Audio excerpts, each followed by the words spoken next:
van a entender por qué es crucial esto que el libro de Proverbios hoy nos va a llamar a considerar de manera muy especial. Y es que nosotros podamos apreciar la instrucción, la corrección,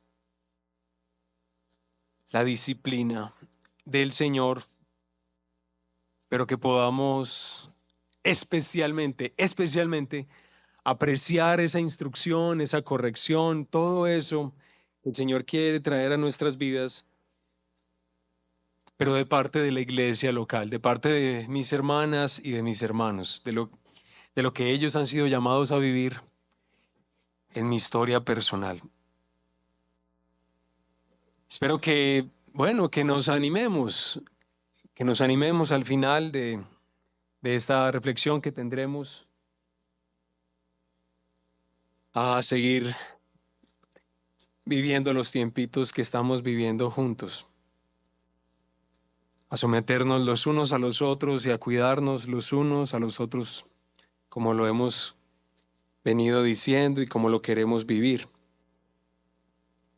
Ve por favor entonces a un proverbio que es muy importante dentro del libro de Proverbios, es el número 3, Proverbios capítulo 3. Y allí vamos a hacer lectura desde el versículo 1 y vamos a leer hasta el versículo 12.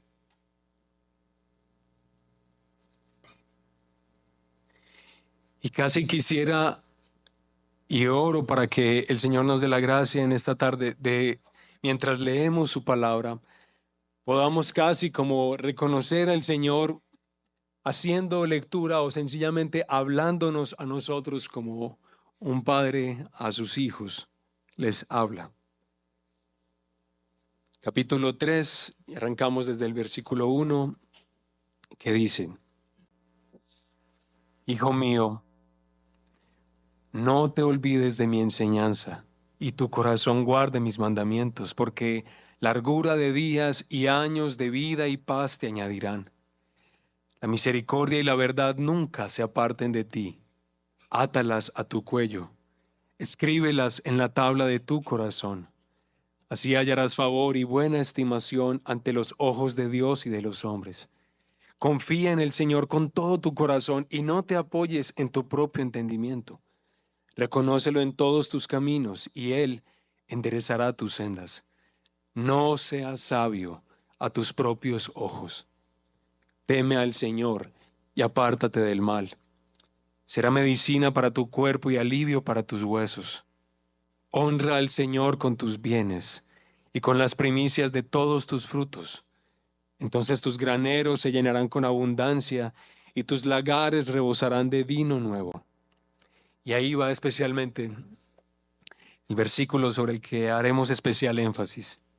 Hijo mío,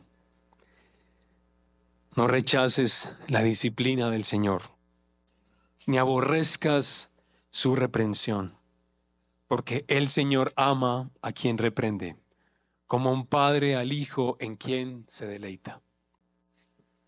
Amén. Bueno, oramos al Señor un minuto más, hermanos.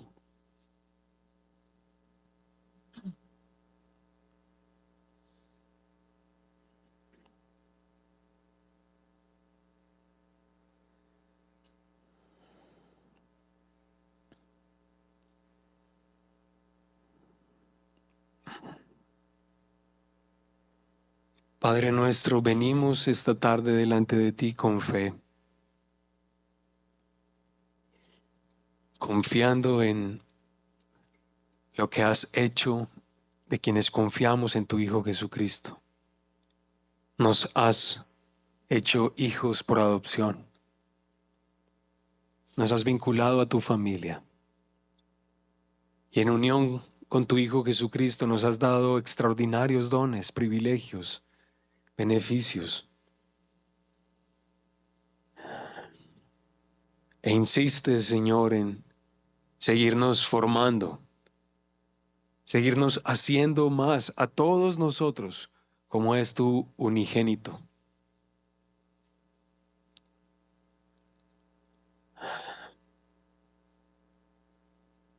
Gracias por seguir perseverando en hacernos más como Jesús.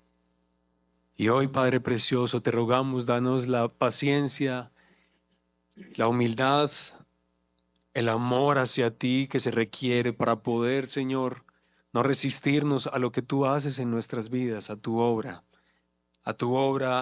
instructiva, correctiva, las diversas formas en las que quieres e insistes que aprendamos a entender la vida. Nosotros que nos confundimos de tantas maneras, Señor, que literalmente a veces no sabemos. Padre, pero que ese reconocimiento de ignorancia en áreas de nuestra vida como padres, como trabajadores, bueno, en tantas facetas, Señor, que ese reconocimiento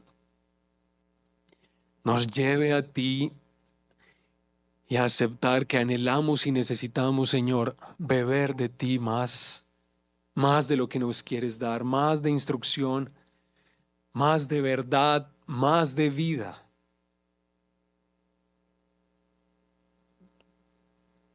Y que hoy, Padre, como iglesia podamos seguir creciendo en esta disposición, sobre todo en la disposición de aceptar que mi hermana y mi hermano sí tienen un papel crucial sobre mi historia, sobre mi vida, en este mismo sentido que nos llama, Señor, en la instrucción, en la corrección, en la disciplina.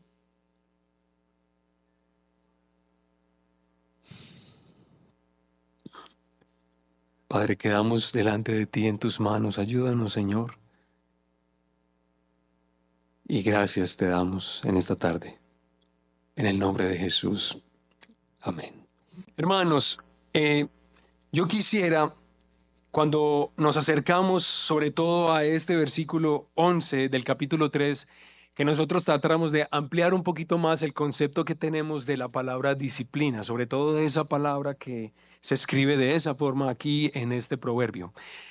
Yo quiero decirte que sí, es verdad, la palabra disciplina sí hace referencia a lo primero que posiblemente tú estás pensando o te viene a la mente cuando hablamos de disciplina.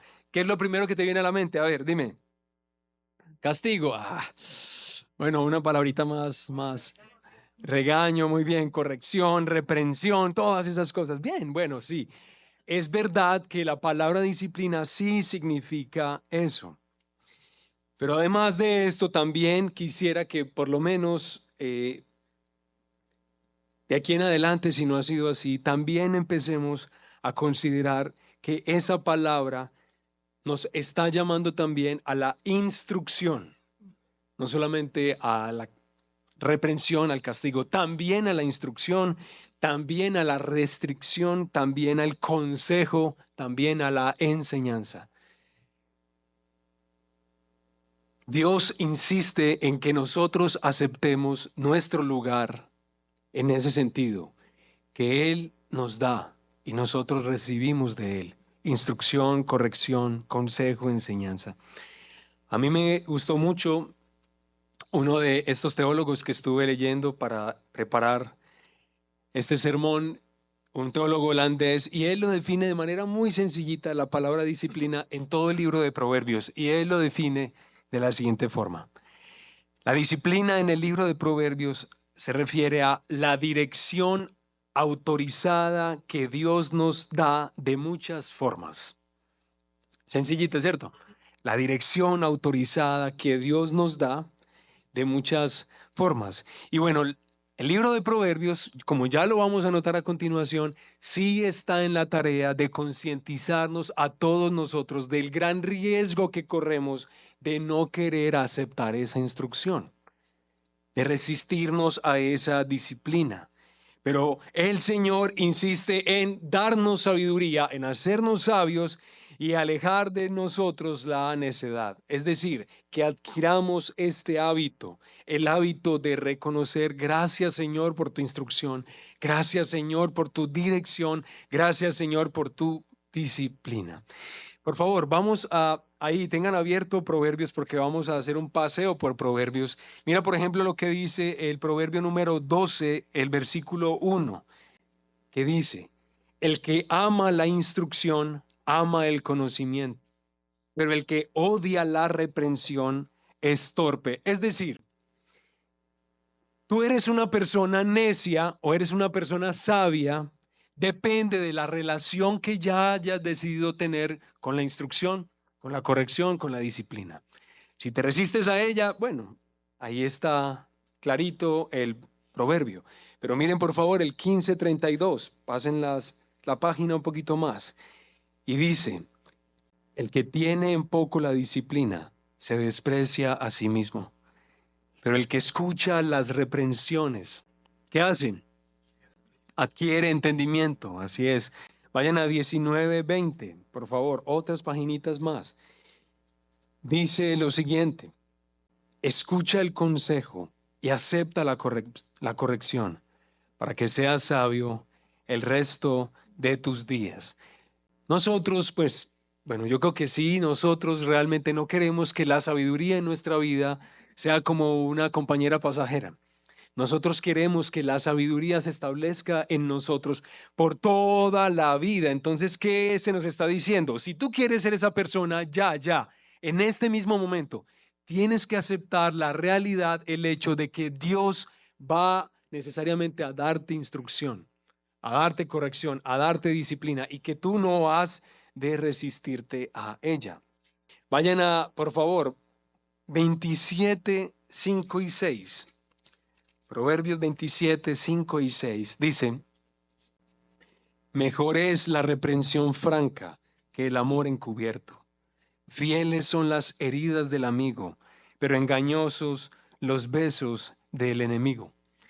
Díganme si acaso no es verdad a quienes de ustedes que tienen el privilegio de tener amigos, si tú tienes un buen amigo que es capaz de decirte las cosas, aunque no sean muy agradables en el momento de decírtelas, pero que ese amigo tuyo es capaz de decírtelas con amor, ¿no?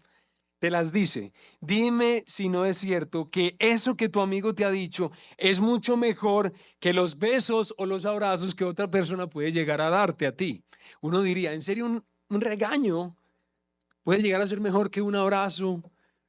Pues así sea bien cariñosito. Increíble, pero sí, pues bueno, tengo ya 42 años, ya más o menos he patinado y yo creo que sí es verdad. Esto sí es mejor.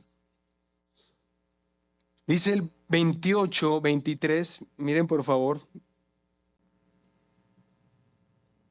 el que reprende al hombre hallará después más favor que el que lo lisonjea con la lengua. Tú sabes, creo también, que si una persona te corrigió bien, puede ser que ni siquiera sea tu amigo, pero una persona te corrigió bien. Otra vez, aunque esa corrección fuera bastante incómoda, tú sabes que eso es más apreciado por ti que por las veces que quizá esa misma persona te honró o te reconoció tu trabajo, que eres buena mamá u otras cosas por algo bueno que tú estás haciendo. Es increíble. Y uno en el fondo, reconoce que eso ha sido mejor. Es decir, que eso ha tenido un efecto mucho más profundo en la vida, casi como si la reprensión bien dada y sobre todo si uno acepta esa corrección, como que uno la entendiera realmente parte de su humanidad. Es decir, como que afecta lo íntimo de nuestro ser y al afectar lo más íntimo de nuestro ser reconocemos que sí es verdad, es más poderosa la corrección que el elogio o la alabanza. Capítulo 5 y nos tenemos que devolver ahí porque a manera de contraste, aquí se nos va a hablar de la importancia de aceptar la corrección, pero otra vez en forma de contraste y a manera de lamento. Escuchen por favor lo que dice el 5:12 al 14. Miren lo que dice el joven que no prestó atención a sus padres cuando le dijeron que prestara atención a la mujer extraña, que no se entregara de manera descuidada a ella. Estamos hablando de hombre o mujer, por supuesto. Pero dice, versículo 12, y digas, cómo he aborrecido la instrucción y mi corazón ha despreciado la corrección. No he escuchado la voz de mis maestros, ni he inclinado mi oído a mis instructores. He estado a punto de completa ruina en medio de la asamblea o la congregación. Bueno, ¿qué es lo que están haciendo estos refranes o estos proverbios? ¿Qué están tratando de hacer por todos nosotros cuando vamos a ellos en este libro? Ellos están ayudándonos a ver y a reconocer en nuestras propias vidas y por observación de la vida de otras personas que sí es verdad, sí es verdad. La instrucción, la corrección, la enseñanza, la restricción encaja o articula en nuestra humanidad de una manera maravillosa. Por eso nosotros no debemos despreciarla ni rechazarla. Yo quisiera tomarme unos minuticos para tratar de recordarte algo a ti que creo que es muy importante que entiendas acerca de ti, de quién eres tú. Y por qué es que es crucial que escuches lo que hoy estamos tratando de aprender en el libro de Proverbios. Y básicamente lo que quiero es que pensemos un poquito en la antropología bíblica, es decir, cómo la escritura te ayuda a entenderte a ti. ¿Quién eres tú? Un poquito más por lo menos. Ustedes recuerdan, vámonos a Génesis capítulo 1 y Génesis capítulo 2. Bien, están ahí, pero no en las Biblias, sino en la mente. Ustedes saben que Génesis 1 y 2 habla de que de la caída, ¿cierto? Ah, eso sí, ojo pues. Muy bien, muy bien. Génesis 1 y 2 nos habla del relato de la creación del universo. Y en esos dos capítulos se nos muestra a Dios llamando las cosas a la existencia por el poder de su palabra. Y nosotros vemos en los días de la creación y en todas las cosas creadas la siguiente declaración. Trata de recordar, en cada uno de esos días dice la siguiente oración. ¿Cuál? Ve, qué interesante. No, esa no era. Pero todos se saben esa. Muy bien, los felicito. No, la declaración es esta. Entonces Dios dijo, recuerdan, en cada día de la creación, no al final, antes, entonces Dios dijo. Es un datico que, no, pues está escrito como porque sí. Puedo haber dicho cualquier otra cosa, pero miren, hermanos, así es cuando Dios habla durante los días de la creación, pero cuando Él está formando al ser humano, que lo crea a su imagen y semejanza, nosotros notamos un cambio que es muy pequeño, pero que es un cambio muy significativo y que tú necesitas saberlo, conocerlo, para que te entiendas mejor, para que puedas entender quién eres tú. Ya no aparece más, cuando Dios habla con Adán y Eva, ya no aparece más, entonces Dios dijo, no. La palabra que aparece ahora es Dios les dijo. Dios les dijo, es decir, Dios cuando está creando a Adán y Eva y cuando los crea, entabla una conversación con este ser recién creado. Y como lo muestra en el capítulo 2, esa conversación que Dios sostiene con ese ser recién creado es una conversación ¿para qué? Para instrucción, para mandamiento, para dirección. Dirección. Quizá, bueno, imaginémonos la siguiente escena, a ver si nos ayuda. Ahí está el Señor con ese ser recién creado, ese ser que partió en dos, varón y hembra. Ahí los crea a los dos y imagínate diciéndole, miren, ustedes de pronto se sienten muy, muy extraños en este mundo recién creado. Les parece que es hermoso, pero al mismo tiempo enigmático. Qué complejidad y belleza la de este mundo. Pues bueno, yo estoy aquí para ayudarte a entender, a vivir, a amar. Y aquí estoy yo para darte eso a ti, para ofrecerte ese saber, para ofrecerte esa dirección, para ofrecerte ese mandamiento. Haz de este mundo algo más hermoso de lo que ya es. Desarrolla sus potenciales interiores que estaban por descubrirse y embellécelo. Disfruta de todo lo que te he dado. Pero escucha, no comas del fruto de ese árbol porque morirás si lo haces. Bueno, hermanos, ¿qué es lo que yo quiero decirles al pensar en Génesis capítulo 1 y 2? Sencillito, que la Biblia nos enseña que tú y yo somos seres que no sabemos nuestro propósito. Hermanos, que nosotros no sabemos cómo entender o cómo interpretar nuestra realidad. Que no sabemos cómo hacer eso. Si otro no nos lo enseña. Si otro que está fuera de nosotros no nos lo dice. En este caso, como lo entenderán, ¿es quién? Dios, así es, nuestro Señor. Es decir, hermanos, nosotros necesitamos del Señor instrucción, consejo, corrección y muchas veces reprensión para que nuestras vidas sean conducidas para la vida que Él quiere para nosotros. Y muy interesante ese detalle, ¿no? Que Génesis 1 y 2 nos muestra que Dios decide crearnos a nosotros como seres con la necesidad de aprender de Él. Aunque todavía en Génesis 1 y 2 nosotros no somos ¿qué? Sí, pecadores.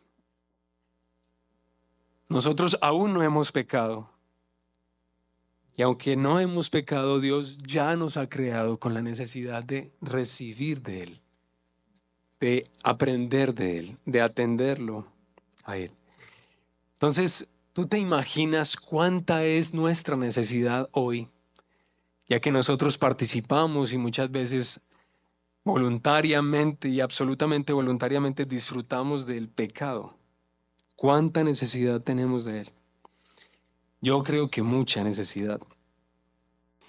Y cuando estaba pensando en justamente esa tremenda necesidad que nosotros sí tenemos del Señor y de que Él nos dé mucho de lo que nosotros no tenemos, yo estaba pensando en el gran desafío cultural que el hombre de esta época sí tiene, hermanos. Y que sí es un gran desafío para todos nosotros. Y aún, y mucho más para los que son más jóvenes. Yo sé que los que son adultos acá también, pero los que son más jóvenes sufren más a causa de este desafío cultural. Es lo que se llama, por aquellos que se dedican a estudiar eso, el individualismo expresivo. Si de pronto han escuchado esa palabra tan rara, pero yo les voy a tratar de explicar un poquito qué es eso. ¿Qué es el individualismo expresivo? Es eso que ustedes ven en la cultura y eso que ustedes también sienten en lo íntimo de su ser, que es básicamente lo siguiente. Tú, para ser humano en esta época de la historia, necesitas aprender a escuchar y a atender y a materializar todas las cosas que tu deseo, que tu interior busca y persigue y quiere. ¿De acuerdo? Y tú de ninguna manera deberías encontrar un impedimento en ninguna persona que está afuera para realizar lo que justamente te llama tu ser interior a realizar. ¿Estamos entendiendo o no? ¿Cierto que sí? Entonces, no importa si los padres, no importa si estos, no importa si cualquiera que me estorbe, mi esposo, mi esposa, mi pareja, el que sea, que no me estorben en la materialización de eso que yo estoy sintiendo debo ser. ¿Qué? Pues lo que sienta, lo que esté experimentando. Y entonces les pregunto, ¿se sienten un poquito identificados ahí? Bueno, posiblemente mucho más si este fuera un auditorio mucho más joven, pero yo sé que tú también eres hijo de esta época, así que a ti también esto te ha impactado. Y ese individualismo expresivo tiene muchos problemas, muchos desafíos.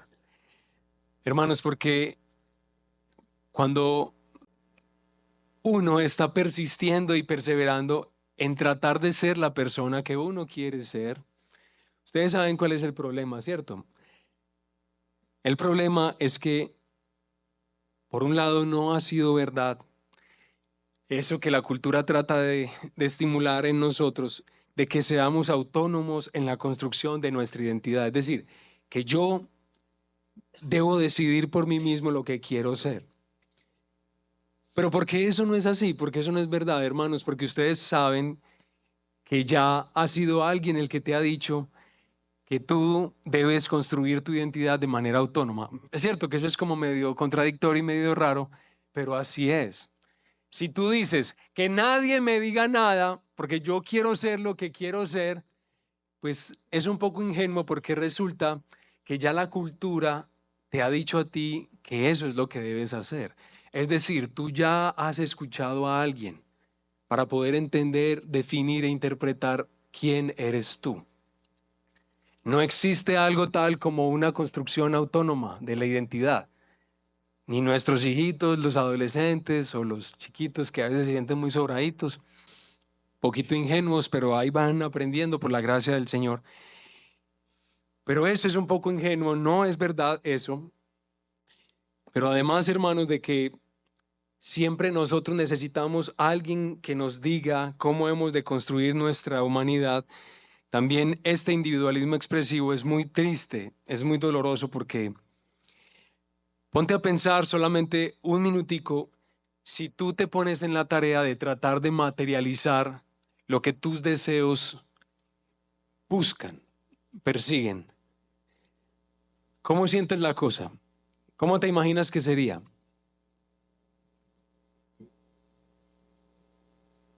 Bueno, si ustedes se parecen a mí, si yo me parezco a ustedes, la verdad es muy triste, es muy horrible que uno quiera materializar las cosas que uno tiene en lo íntimo de su ser. ¿Saben por qué? Porque uno cambia de opinión a veces hasta de... Solamente se necesitan 5 minutos para uno cambiar de opinión, ¿no? Solamente se necesitan días o semanas o meses para uno estar pensando algo completamente distinto o sintiendo algo distinto.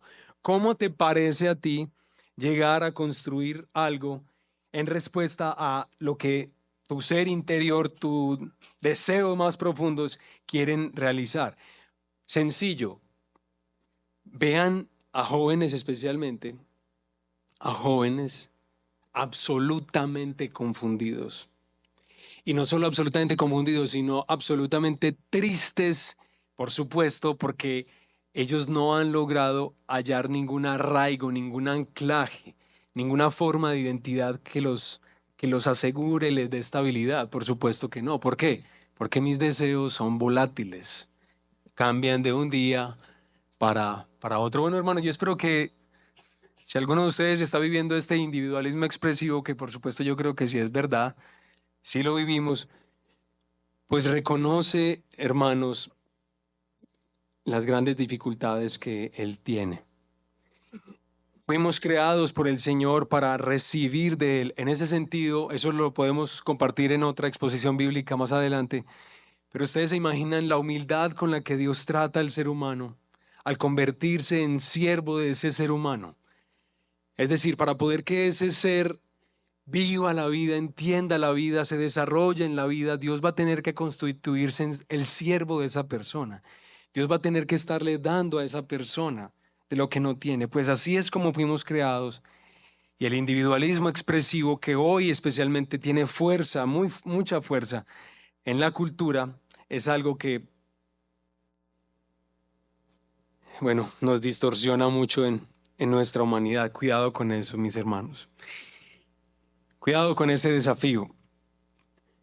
En el libro de Proverbios, tú vas a notar solamente en estos que leímos hace un ratico atrás, que Dios emplea agentes, Dios emplea personas para traer esa instrucción que tú necesitas a la vida. Tú ves, por ejemplo, que el 23, Proverbios 23, 22, ¿recuerdas lo que dice? Escucha a tu padre que te engendró y no menosprecies a tu madre cuando envejezca. ¿Recuerdan ese proverbio? Sí. Bueno, o sea, ahí nos está hablando de los padres, esos primeros agentes que todos nosotros recibimos de Él para que esos padres nos instruyan. Yo sé que muchos padres fracasamos o fracasaremos en esa vocación y muchos de ustedes han vivido una experiencia quizá triste en ese sentido, pero esos son los primeros agentes que Dios da a nuestra vida, nuestros padres. Pero también nosotros vemos en Proverbios que Dios ha dado amigos, ha traído amigos a nuestra vida y que por amor a nosotros, ellos son capaces de superar la comodidad, la incomodidad de la confrontación, para poderte animar, para poderte exhortar. Y gracias a Dios por esos amigos. ¿Ustedes tienen amigos que lo han regañado o no? Ustedes tienen amigos que los han instruido y los han instruido sabiamente. ¿Cierto que qué bendición? Qué belleza es tener amigos de ese tipo. Yo les contaba a algunos que yo he tenido el privilegio de tener amigos, buenos amigos.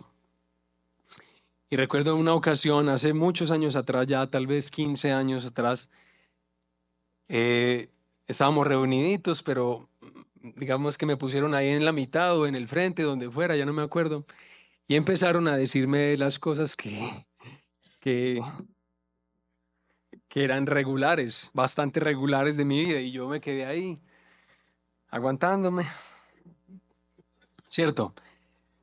Pero me sorprendió especialmente cuando llegaron al punto de que yo era muy controlador y que yo era controlador. Ay, señor. Hermanos, yo recuerdo todavía ese día, estábamos en San Carlos, municipio de San Carlos, y me dicen eso, y sinceramente ese día lo recuerdo porque para mí es como si hubiera habido un antes y un después, sobre todo en esa área de mi carácter, de mi vida, porque yo siento como que ese día hubo una fractura ahí. Y algo de lo que yo me enorgullecía, me jactaba, que de alguna manera me ayudaba en mis inseguridades y en mi orgullo, el ser controlador, eh, era tan desagradable para la gente que estaba a mi alrededor. Ese día Dios usó mis amigos para instruirme, para corregirme, para disciplinarme. Gracias al Señor por ellos. Pero también ustedes recuerdan aquí en el capítulo 5, el que acabamos de leer, el lamento de ese chico que dice que él no ha escuchado la voz ni de sus maestros, ni ha inclinado su oído a sus instructores, y lo dice así, he estado a punto de completa ruina en medio de la asamblea o la congregación. Y ustedes saben que no hay más, no, si hay cosas que pueden ser más tristes, pero que es una tristeza uno llegar a reconocer que uno ha sido un insensato, que uno ve su vida y ve en su vida cosas que le están trayendo mucho dolor, pero que uno siempre estuvo rodeado de una cantidad de hombres y mujeres, hermosos hombres, hermosas mujeres que pudieron traer a mi vida instrucción, que pudieron traer a mi vida corrección, pero que yo simplemente no quise, desprecié esa corrección. Eso es lo que este chico está diciendo acá. Es increíble, aún en medio de la asamblea. En medio de la congregación yo vi cómo estaba caminando hacia la estupidez, hacia la necedad. No los escuché. Entonces, Dios, hermanos, también nos ha traído a nuestra vida esa instrucción a través de la asamblea, a través de la congregación.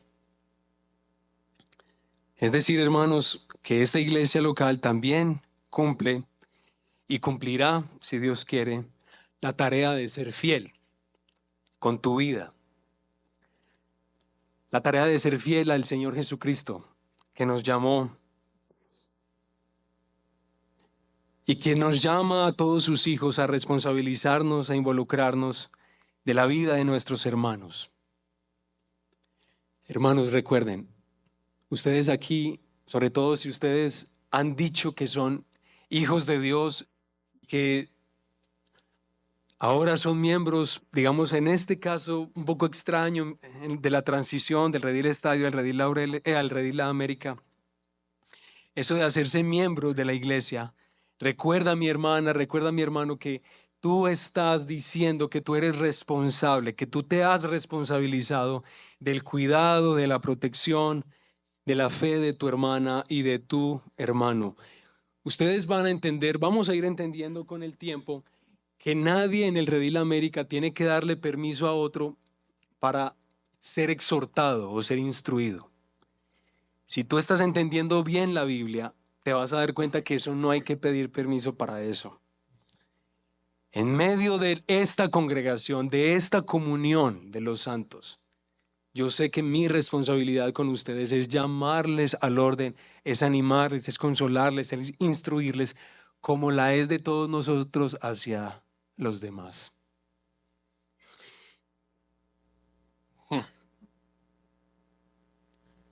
Nosotros en el Redil La América tratamos, por supuesto, y seguiremos tratando de hacer un saludable balance entre esa instrucción que por un lado es formativa y esa instrucción que por otro lado es correctiva.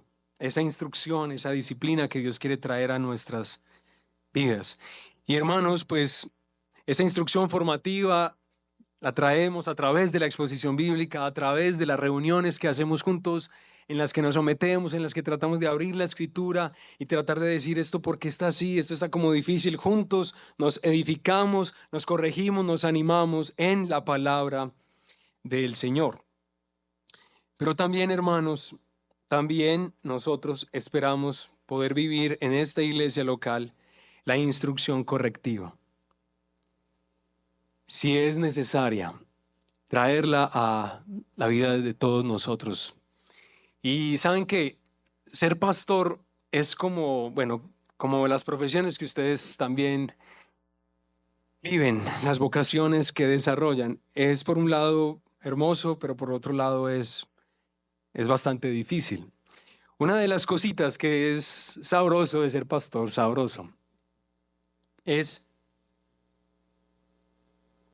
cuando llega el momento de llamar a un hermano, a una hermana, porque literalmente se hizo necesario llamarlo al orden. Yo no quisiera evitar eso, literalmente. Es, pues, no puede mejor escuchar una predicación, ¿cierto? ¿No le podemos mejor mandar un versiculito bíblico? Pues alguna cosita sí hacemos, pero ese día que es necesaria la llamada del WhatsApp, ustedes saben, estamos escribiendo, Byron, por favor, nos tomamos un cafecito.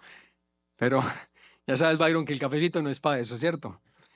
No es solo para eso, pero a veces el café tiene que ser para eso, pero a veces no es para eso.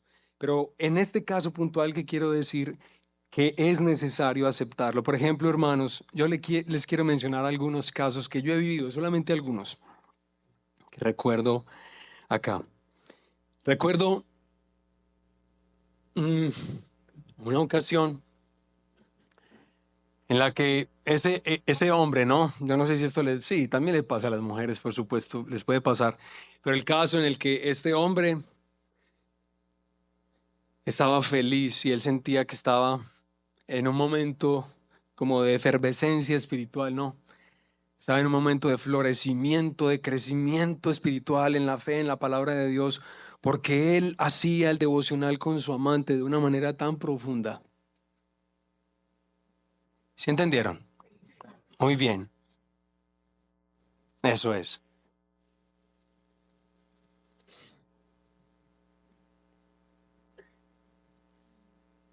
Entonces uno ve a esa persona que antes fue mi hermano, yo le llamaba mi hermano, porque él confiaba en Jesucristo como yo. Y entonces toca empezarle a animar a qué está haciendo, cuál es la locura que está viviendo. Y la pregunta sencilla que hay que hacer es esta. Hermanos, ¿ustedes creen que ese hombre creía que necesitaba corrección? ¿Ustedes creen que ese hombre creía que necesitaba corrección? No, él no creía que necesitaba corrección. Qué desagradable escuchar a este pastor que me venga a hablar de esto, ¿cierto? Porque claro que él no pensaba que él necesitaba corrección. Pero la pregunta que levantamos esta tarde es, ¿él necesitaba corrección? ¿Valdría la pena que Él desde antes hubiera aprendido lo que le dice el Padre de Proverbios: escucha, hijo mío, no te resistas a la instrucción, a la disciplina del Señor. ¿Cierto? Sí, claro que sí, pero recuerdo también otra ocasión en la que otro hombre también estaba llegando a la conclusión de que los esposos pueden divorciarse de una manera más o menos olímpica. Ustedes saben, lo mismo que la cultura. Pero él estaba pensando que eso, él lo podía decir, que él lo podía compartir en la iglesia y que él tenía sustento bíblico para decir eso. Es decir, estamos hablando de casos como, por ejemplo, hay una hermana que sí, literalmente ese era, una hermana que tiene un hermano muy tacaño. Sí, obviamente es difícil tener un esposo tacaño, ¿cierto? Seguro. Pero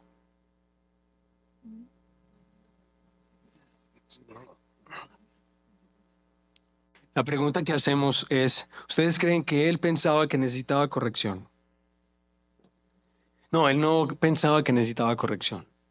Pero la pregunta que hacemos es, ¿tú crees que él necesitaba corrección? Sí, estamos unánimes ahí. Bueno, también recuerdo otra ocasión en la que, eso fue por allá, hace, oh, por ahí 14 años, por allá en el Redil Poblado. Yo estaba en la puerta recibiendo a los hermanos, a las hermanas que estaban llegando, estaba ahí saludándolos a todos, papá, y yo los estaba guiando al lugar en el que podían sentarse.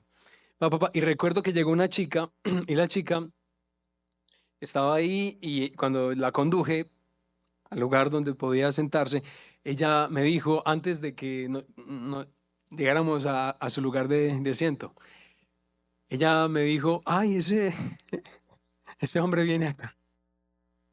Y yo, ¿cuál hombre? Y yo, ese hombre que hay ahí. Y yo, espérame un momentico, ¿cuál? Ese. Sí, sí, claro, él viene acá. Claro. ¿Y por qué? Hay que hacer la pregunta, ¿cierto? ¿Por qué? Porque, pues la sorpresa. Ah, no, qué pena decirle eso. Era la primera vez que esa mujer llegaba ahí a la iglesia. Ah, qué pena, no, es que, bueno, pues, es que sabes que ese hombre es como el gigolo de la oficina.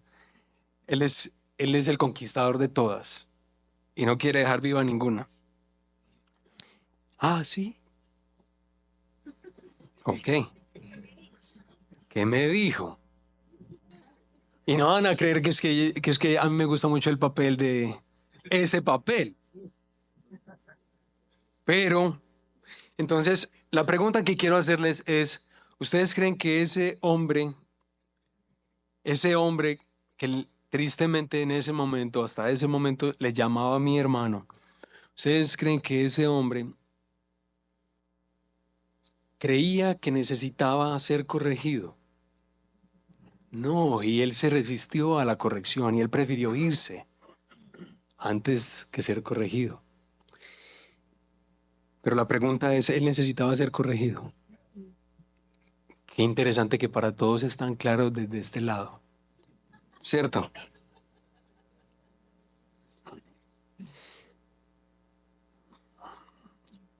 Me tiene un poquito triste algo estos días.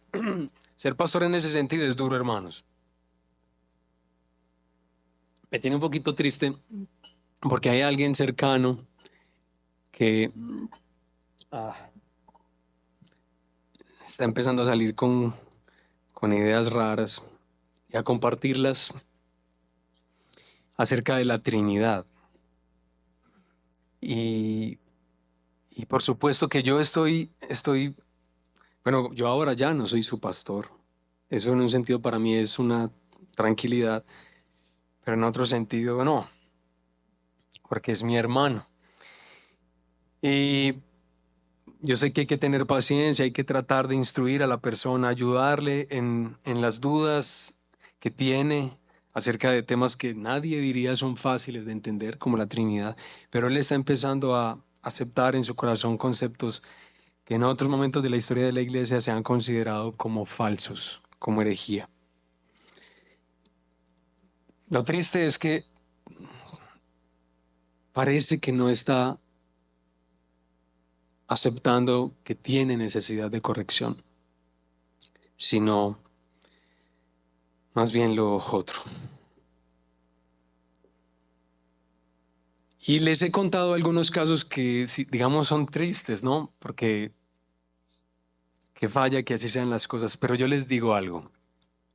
Yo he vivido muchos de estos procesos también que han sido muy desagradables vivirlos, pues, bueno, siempre para un pecador como yo es desagradable en un sentido hacer esa tarea, pero el Señor nos persuade por su amor hacia la iglesia y la vivimos.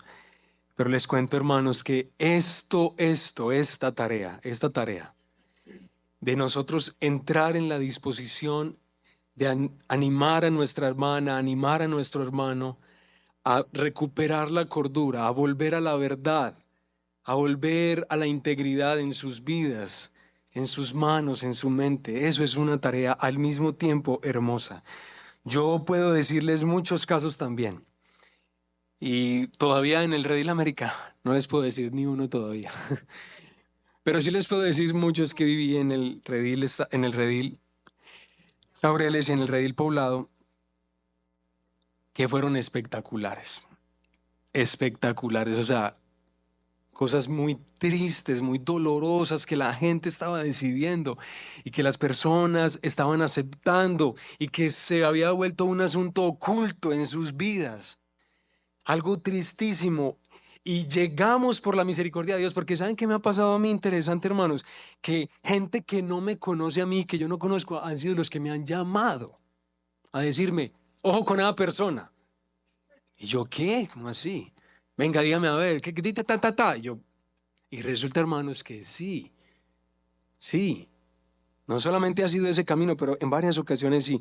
Pero algo que por la gracia de Dios sale a la luz por su providencia y una hermana y un hermano aceptan con humildad, aunque al principio sea difícil, como es difícil siempre uno ser descubierto en algo que uno quería tener tapadito en su vida. Pero llega una hermana, llega un hermano, no solo el pastor, llega una hermana, un hermano y dice la situación, expone el caso y esa oscuridad que había en ese lugar, que había en ese corazón, empieza a recibir luz.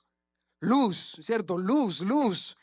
Y aunque otra vez es difícil y las personas pueden posiblemente sentirse recontra mal un tiempito, terminan de una manera espectacular. Yo he visto que el fruto de la disciplina que el Señor trae a la vida de los hermanos, les hace madurar tanto, les hace crecer tanto y tan aceleradamente, tan especial ha sido eso. Pero mis hermanos y mis hermanas del Redil América, ¿cómo nosotros podremos vivir y disfrutar y experimentar la belleza de esto que Dios quiere traernos a través de los padres, de los amigos, pero muy especialmente a través de esta iglesia local? ¿Cómo vamos a traer luz a eso que hemos aceptado en oscuridad si nosotros, hermanos, no tomamos la decisión esta tarde de apreciar la exhortación, de apreciar la instrucción, de apreciar el consejo, de apreciar el regaño de nuestra hermana, nuestro hermano? ¿Cómo vamos a vivir eso? ¿Cómo vamos a recuperar la cordura si no vivimos lo que el libro de Proverbios insiste en que nosotros aceptemos?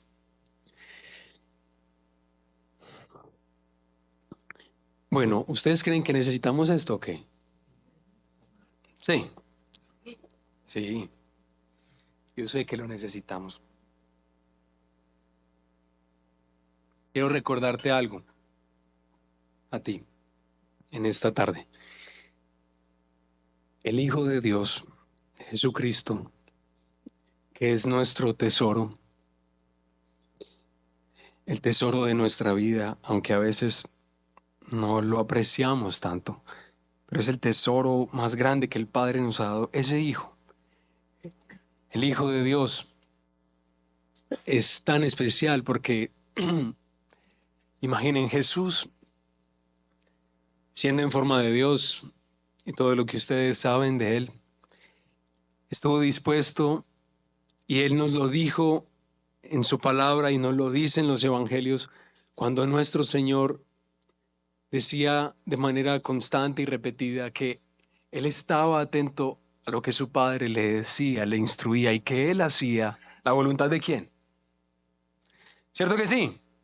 Pero estamos hablando de alguien que realmente puede llegar a vivir el individualismo expresivo. ¿Quién? Jesús. Él sí puede. Él sí lo puede hacer. Pero Él sabe que no, que es una locura, que no debe hacer, que ningún ser humano como Él lo es, también, sí, ninguno debe vivir de esa manera. Nosotros hemos de escuchar a nuestro Padre y recibir de Él la verdad todos los días y aceptarla con humildad y volver a correr cuando estamos empezando a sentir nuestro corazón medio endurecido, correr a Él y llorar y humillarnos para que otra vez nos vuelva la cordura. Pero Jesucristo siempre vivió escuchando a su Padre. Pero ¿saben qué es lo lindo de eso? Que Jesús no vivió esa vida simplemente para ser un ejemplo muy especial para ti. Claro que es un ejemplo, ¿cierto? Jesús es un gran ejemplo, pero si nosotros nos quedáramos al nivel de que Jesús es nuestro ejemplo, nosotros estaríamos más aplastados de lo que entramos ahorita a las 4 de la tarde a este lugar. ¿Por qué? Porque nosotros somos proclives a resistirnos a la corrección. No nos gusta, ¿sí?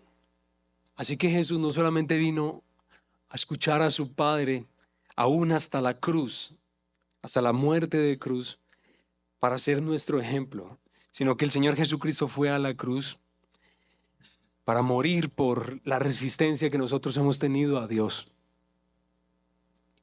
por la resistencia que nosotros le hemos dado a Él de tantas variadas formas.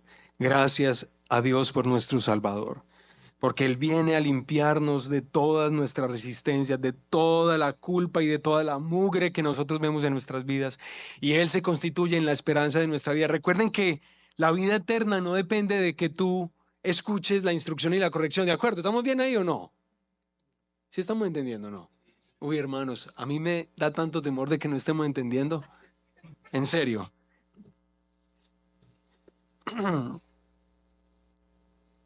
El Hijo de Dios viene a vivir la vida que se pensó para nosotros y que nosotros viviremos aquí a la vuelta de la esquina, en cielos nuevos y tierra nueva, pero que ya estamos disfrutando, que ya aquí en el año 2025 estamos disfrutando y que estamos desarrollando la vida eterna que recorre por nuestras venas. Jesucristo que va a la cruz para perdonar todo lo que hemos hecho delante del Padre, todo lo que hemos hecho delante de Dios.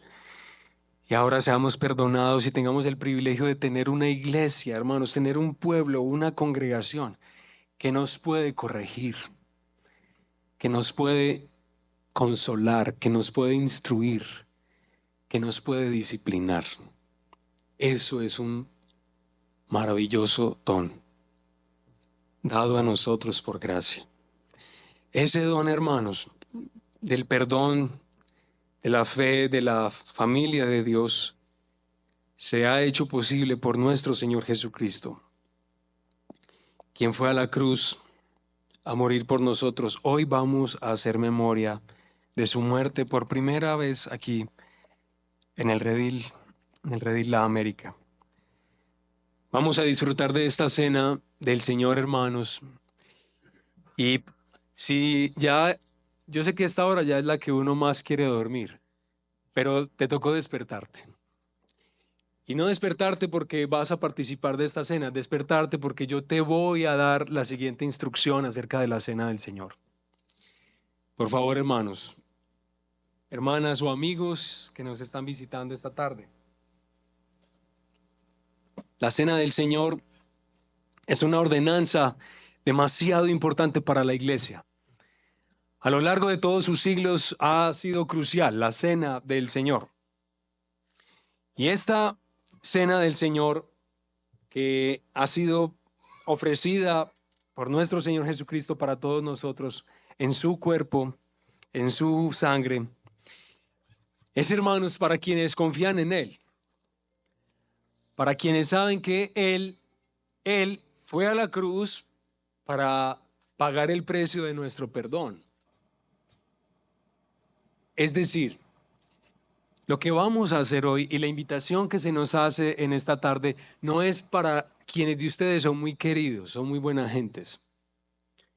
No es para quienes de ustedes se han comportado muy decentemente durante esta semana o este mes. Es para quienes de ustedes en esta tarde saben que sin el Señor Jesucristo no tienen esperanza. Y que ustedes están arrepentidos. Arrepentidos de lo que sea que sus conciencias les llamen. Ustedes están arrepentidos de eso. Pero no solo están arrepentidos, sino que ustedes confían en el Hijo de Dios. El que da su vida por su pueblo, por nosotros. Entonces, yo necesito que tomemos un minuto para que cada uno de ustedes examine su corazón y piense si está en la fe o no. Si tú confías en Jesucristo, si Él es el Señor de tu vida, no si te parece muy querido, no si Jesús es muy especial, no, sino tú sigues a Jesucristo y tú sabes que sin Él tú no tienes esperanza. Tú eres invitada y eres invitado esta tarde a alimentarte de Él, a disfrutar de lo que Él ha hecho con amor por ti.